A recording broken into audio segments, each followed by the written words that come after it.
नमस्ते, आप देख रहे हैं न्यूज इंडिया। मैं हूं सोनल दहिया।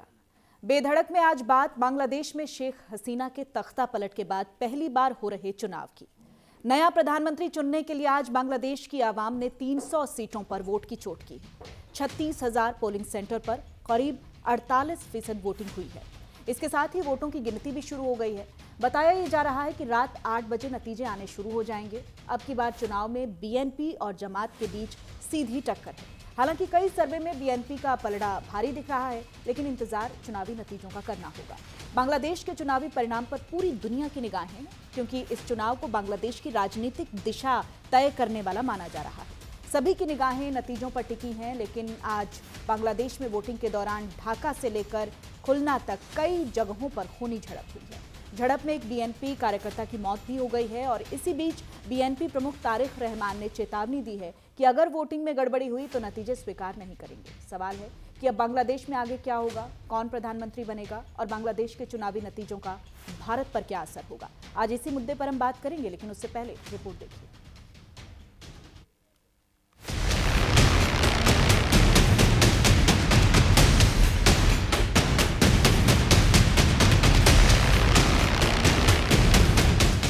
बांग्लादेश की सत्ता पर कौन राज करेगा, किसके सर जीत का सेहरा सजेगा, कौन बांग्लादेश का नया प्रधानमंत्री बनेगा। सिर्फ चंद घंटों का इंतजार है जब बांग्लादेश में वोटों की काउंटिंग होगी और इन सवालों से पर्दा हट जाएगा। शेख हसीना के तख्ता पलट के बाद अपना नया नेता चुनने के लिए आज बांग्लादेश की आवाम ने 300 सीटों पर वोट की चोट की। करीब 12 करोड़ वोटरों ने मताधिकार का इस्तेमाल किया और 45 लाख वोटर्स ऐसे थे जिन्होंने पहली बार वोट डाला। बीएनपी प्रमुख तारिक रहमान ने पूरे परिवार के साथ मतदान किया। वहीं बांग्लादेश के मुख्य सलाहकार मोहम्मद यूनुस ने ढाका में वोट डाला। इसके अलावा जमाते इस्लामी के प्रमुख शफीकुर रहमान ने ढाका के एक वोटिंग सेंटर पर मताधिकार का इस्तेमाल किया। अब की बार बांग्लादेश में जमात और बीएनपी के बीच सीधा मुकाबला है, लेकिन 17 साल बाद देश वापस आए बांग्लादेश की पूर्व प्रधानमंत्री खालिदा जिया के बेटे तारिक रहमान चुनाव में सबसे आगे माने जा रहे हैं। लेकिन वोटिंग के बीच तारिक रहमान ने धांधली की आशंका जताकर बड़ी चेतावनी दे दी। उन्होंने कहा, मेरी पार्टी चुनाव के नतीजे तभी स्वीकार करेगी जब वोट निष्पक्ष रूप से होंगे। अगर चुनाव स्वतंत्र रूप से होता है और वोटर शांति से वोट डाल पाते हैं तो नतीजे स्वीकार किए जाएंगे, लेकिन वोट को लेकर कोई कंफ्यूजन या गड़बड़ी होती है तो चुनाव नतीजे हम स्वीकार नहीं करेंगे। हम कल से देख रहे हैं कि कुछ राजनीतिक पार्टियां गलत घटनाएं कर रही हैं। हम नहीं चाहते कि ऐसी घटनाएं हों। लोगों को अपनी मर्जी से और शांति से वोट देने का मौका मिलना चाहिए। कोई भी साजिश कामयाब नहीं होगी। तारिक रहमान ने वोटिंग में धांधली की आशंका तब जाहिर की जब वोटिंग के दौरान बांग्लादेश में कई जगहों पर हिंसा की खबरें सामने आईं। खुलना में एक वोटिंग सेंटर के बाहर जमाते इस्लामी के कार्यकर्ताओं के साथ झड़प में एक बीएनपी नेता मुहिबुस्मान कोच्ची की मौत हो गई। मुंशीगंज 3 और गोपालगंज सदर इलाके में वोटिंग सेंटर के बाहर देसी बम फेंके गए। मेहरपुर में पोलिंग स्टेशन पर बीएनपी और जमात के कार्यकर्ताओं के बीच झड़प हुई, जिसमें 23 लोग घायल हुए। ढाका के एक पोलिंग बूथ पर धांधली की आशंका पर हंगामा हुआ। बताया जा रहा है कि वोटिंग के दौरान 43 पोलिंग बूथों पर झड़प हुई, जहां ज्यादातर जगहों पर बीएनपी और जमात के कार्यकर्ता आमने सामने आ गए। The situation is actually two-sided actually. We are trying to control it, but the other large party, Bangladesh Jamaat-e-Islami, is trying to imbalance it. There we have the source that they're outcasting or they're misleading the vote centers, and they're also doing criminal activities on the vote centers. They're implementing their own votes and illegal votes also. Basically, they're not actually a party. I would say Arabic word munafiq for them. Yes, that's it. The new generation expectation is totally meeting with the BNP's expectation also, and conflicting the demands of Bangladesh Jamaat-e-Islami actually. BNP कार्यकर्ताओं का आरोप है कि जमात के लोग धांधली कर रहे हैं, लोगों को डरा धमका रहे हैं, अवैध तरीके से वोट डलवा रहे हैं। इस बीच बांग्लादेश की मशहूर लेखिका तस्लीमा नसरीन ने सोशल मीडिया पर पोस्ट कर लिखा, अगर बीएनपी जीत हासिल करती है तो जमाते इस्लामी बांग्लादेश के इतिहास में पहली बार मुख्य विपक्ष बन जाएगा। ऐसा सिर्फ इसलिए हुआ क्योंकि आवामी लीग पर बैन लगा दिया गया है। मुझे उम्मीद है कि चुनी हुई सरकार आवामी लीग पर से बैन हटा देगी, जिससे विपक्ष सेकुलर या लेफ्ट लीनिंग पार्टियों से आए, न कि धार्मिक पार्टियों को विपक्ष में बैठने का मौका मिले। बांग्लादेश में एक बड़ा वर्ग नहीं चाहता कि जमाते इस्लामी सत्ता में आए। उन्हें आशंका है कि जमात के आने से कट्टरता बढ़ेगी, कट्टरपंथियों का राज चलने लगेगा। लेकिन अब सवाल है कि जब बैलेट बॉक्स खुलेगा तो किसकी किस्मत खुलेगी, चुनावों में किसे जीत मिलेगी। और सवाल यह भी है कि बांग्लादेश के चुनावी नतीजों का भारत पर क्या असर होगा।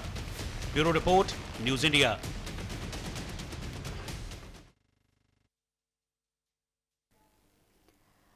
और हमारे साथ तमाम मेहमानों का खास पैनल है जिससे हम चर्चा करेंगे बांग्लादेश चुनाव को लेकर, इसके प्रभाव को लेकर, भारत के लिहाज से भी तमाम अहम पहलू हैं जिन पर चर्चा होनी है। मेजर जनरल रिटायर्ड ए के Siwach, former chief of territorial army, senior defence expert हमारे साथ जुड़ गए हैं। सर बहुत बहुत स्वागत है आपका। AMB Suresh Goyal, farmer diplomat हैं, आपका भी बहुत बहुत स्वागत है। रोबिंदर सचदेव हमारे साथ फॉरेन अफेयर एक्सपर्ट जुड़ गए हैं, आपका भी सर बहुत बहुत स्वागत करती हूँ। सबसे पहले मेजर जनरल रिटायर्ड ए के सिवाच जी, मैं आपसे सवाल ले लेती हूँ। चुनाव तो हो गया है, लेकिन ये जो नतीजे आगे आएंगे और ये जो सिचुएशन अभी दिख रही है, इसकी ज़मीनी स्थिरता की गारंटी कितनी दिखाई देती है सर? देखो, इसका कहना बड़ा मुश्किल है क्योंकि भारत बार बार ये कह रहा था कि इलेक्शन जो है फेयर, फ्री और इंक्लूसिव होनी चाहिए। फेयर एंड फ्री का भी काफ़ी धांधली की खबरें मिल रही हैं, पर सबसे इम्पोर्टेंट इंक्लूसिव, क्योंकि अवामी लीग को बैन कर दिया जिसकी 25 से 30% बेस है। तो ये एक मेरी तरफ से ऐसा लगता है कि जो इलेक्शन है कि जब आपकी 25 से 30% जो पॉपुलेशन है उसको रिप्रेजेंट करने के लिए मिलेगा तो फिर पूरी रिप्रेजेंटेशन होगी। मगर उसको नज़रअंदाज करते हुए ये सच्चाई है कि जो भी पार्टी रूल करेगी, भारत चाहेगा कि उससे रिलेशन अच्छे हों। और जैसे लोगों से पता चल रहा है, मीडिया बता रहा है, या एग्जिट पोल भी किसी हद तक पता चली हैं कि बीएनपी काफ़ी हद तक आगे है जमात इस्लामी से। अगर बीएनपी आती है और तारिक रहमान प्राइम मिनिस्टर बनते हैं तो ऐसा लगता है कि रिलेशनशिप सुधरने के चांसेस बहुत हैं, क्योंकि बीएनपी को मालूम है कि भारत की अहमियत, 2 बार बीएनपी रूल कर चुकी है बांग्लादेश में। अगर जमात इस्लामी आती है तो फिर बड़ा मुश्किल होगा, क्योंकि जमात इस्लामी एक रेडिकल पार्टी है। ये वही पार्टी है जिसने पाकिस्तान का साथ दिया था 1971 के फ्रीडम स्ट्रगल में। तो वो मुझे लगता है एक कष्ट हो सकता है। भारत चाहता है बांग्लादेश से रिलेशन अच्छे हों, क्योंकि दोनों एक दूसरे पर डिपेंडेंट हैं। और स्पेशली भारत के जो एक्सट्रीमिस्ट हैं वो किसी हद तक चिटागोंग हिल्स में सक्रिय थे, मगर जब शेख हसीना की गवर्नमेंट थी तो उन्होंने उनको वहाँ से मार खदेड़ दिया था। तो अब डर यही है, अगर बांग्लादेश के अंदर ऐसी गवर्नमेंट आती है जो कि रेडिकल एलिमेंट्स का झुकाव है, या पाकिस्तान की झुकाव है, आईएसआई की तरफ झुकाव है, या चीन की तरफ झुकाव है, वो मुझे लगता है भारत के लिए अच्छा नहीं होगा, क्योंकि भारत चाहेगा एक अच्छे रिलेशन मेंटेन हों दोनों देशों के।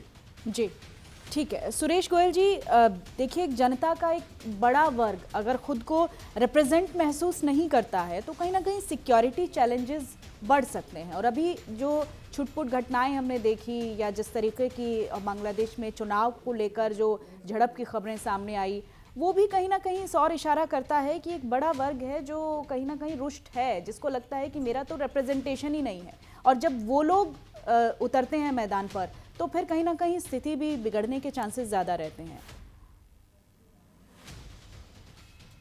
खुद को अनम्यूट कीजिए सर प्लीज़।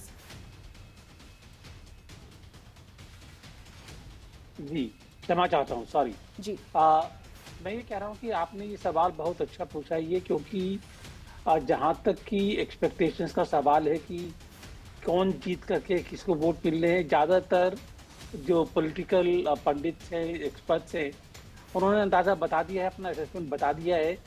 तो अगर वो अंदाज़ा सही निकला तो ज़्यादातर को मालूम है कि कौन पावर में आने वाला है। लेकिन क्योंकि इलेक्शंस इंक्लूसिव नहीं है ये, और काफ़ी सारा ऐसा बड़ा एक पॉपुलेशन का हिस्सा है जो कि समझता है कि उसको एक्सक्लूड कर दिया गया है, तो बाद में क्या उनका कोई चैलेंज रहेगा, वो समाज में कोई तकलीफ पैदा कर सकते हैं, इस संभावना से इनकार नहीं कर सकते हैं। जी। लेकिन काफी हद तक ये निर्भर करेगा कि जो सरकार बनाएगा वो लोगों को अपने साथ में कितना ले चलने में कामयाब रहेगा। यहाँ पर जो पार्टीज है उनका जिक्र करना जरूरी है, लाजमी है।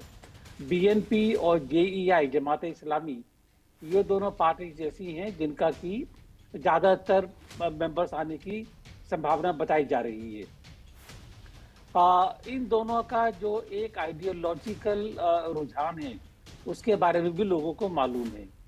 जहां तक मैं समझता हूं, अगर बीएनपी मेजोरिटी में आई, जी। लेकिन अगर BNP, sorry I think I said BJP, BNP अगर मेजोरिटी में आई और बीएनपी ने सरकार खाली अपने दम पर बनाई, तो मुझको लगता है कि वो काफी हद तक लोगों को अपने साथ करने में कामयाब रहेंगी। लेकिन अगर बीएनपी के अलावा जेईआई का साथ लेना जरूरी हुआ, तो जो माइनॉरिटीज की जो इश्यूज हैं वो काफी ज्यादा बढ़ जाएंगे। ये तो ये देखना होगा कि क्या ऑलरेडी होता है बहुत सारे अल्टीमेटली। इशू हैं बांग्लादेश में सर, गरीबी है, महंगाई है, भ्रष्टाचार है, वो तमाम मुद्दे। बिल्कुल जी, मुद्दे बहुत हैं, मुद्दे बहुत हैं, लेकिन मैं नहीं समझता हूँ कि जो बाकी सारे मुद्दे ऐसे मुद्दे हैं कि जिनको हैंडल नहीं किया जा सकता हो, बशर्ते कि लोग उनके साथ में हो। लेकिन जो माइनॉरिटीज का जो मुद्दा, ये अभी शेख हसीना ने इसको काफी मेहनत से दबा के रखा हुआ था, लेकिन उनके जाते ही एक जो पोलराइज्ड पॉलिटिक्स शुरू हो गई है, उसकी वजह से माइनॉरिटीज के इशू काफी गंभीर हो गए हैं। तो मेरे ख्याल है जो भी सरकार आएगी उसके लिए सबसे पहला इशू होगा कि समाज में शांति स्थापित करना, और जो माइनॉरिटीज के इशू हों उनको किस तरह हैंडल किया जाए, ये सबसे ज्यादा लाजमी होगा। जी, ठीक है। रोबिंदर सचदेवा जी, अगर हम साउथ एशिया की बात करते हैं और फिर डेमोक्रेसी की बात करते हैं, तो एक ये जो इलेक्शन है इसको आप एक इवॉल्विंग मॉडल के एग्जाम्पल के तौर पर देख पा रहे हैं सर? क्योंकि जिन सिचुएशंस में ये हुआ है, कहीं ना कहीं हम कह सकते हैं कि लोकतंत्र की बहाली होगी बांग्लादेश में।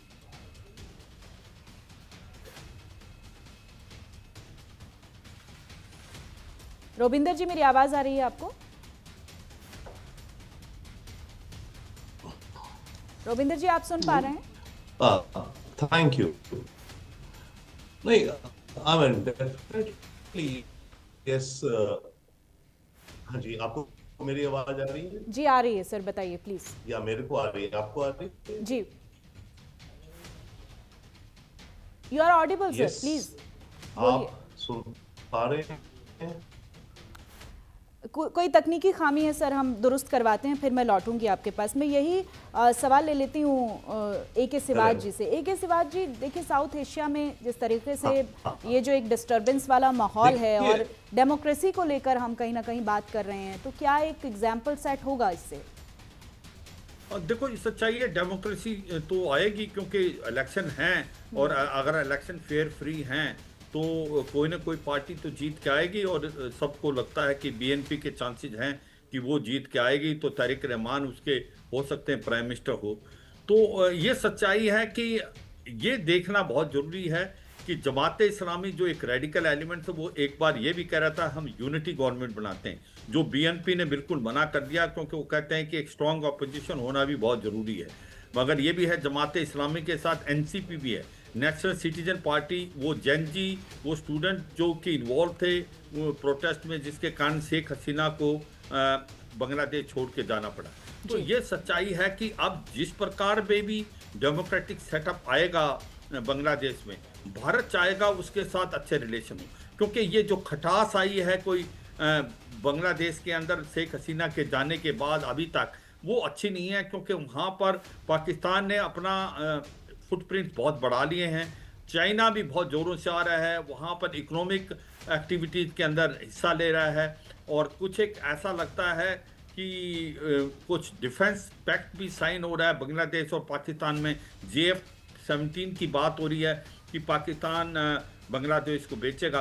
तो मैं ये समझता हूँ कि जो भी गवर्नमेंट आए, जो बीएनपी के आने के चांसेस हैं, भारत एक अच्छा रिलेशन मेंटेन करे, क्योंकि भारत चाहेगा बांग्लादेश में एक स्टेबल डेमोक्रेटिक गवर्नमेंट आना, क्योंकि भारत अच्छे रिलेशन चाहेगा, क्योंकि भारत का जो बांग्लादेश के साथ 5 नॉर्थ ईस्ट स्टेट के साथ बॉर्डर है, और वहाँ पर अगर कोई एक्सट्रीमिस्ट एक्टिविटी स्टार्ट होती है उसका कारण बांग्लादेश हो सकता है। क्यों बांग्लादेश अगर चिटागोंग हिल्स के अंदर इन जी। एक्सट्रीमिस्ट को फिर दोबारा कैंप बनाने की इजाज़त देगा तो ये भारत की सिक्योरिटी के लिए बड़ा नुकसान है। दूसरा जो रोहिंग्याज है, 12 लाख के करीब रोहिंग्या जो हैं अभी भी कॉक्स बाजार में हैं, और उनको सुनने में आया पाकिस्तान का जो ISI है उनको रेडिकलाइज कर रही है, और रेडिकलाइज करके वो भारत की तरफ भेज सकती है।